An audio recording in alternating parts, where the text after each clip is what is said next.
storm watch has been upgraded to a winter storm warning.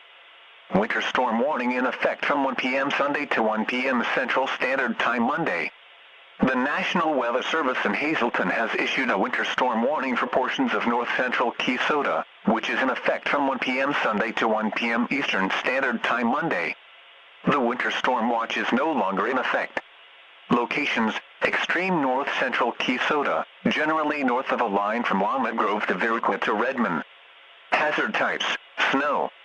Accumulations: near 2 inches over north-central Keysota, to near 5 inches in far north-central Keysota. Higher amounts are possible in the higher elevations. Timing: snow will spread across north-central Keysota Sunday afternoon and through Monday morning. The snow will end from west to east through the morning Monday. Impacts: roads and bridges will become slick, making travel hazardous. Snowfall may be heavy at times. Travel could quickly become dangerous. Exercise extreme caution if travel is necessary. Winds northwest at 10 to 15 miles per hour with gusts to 30 miles per hour.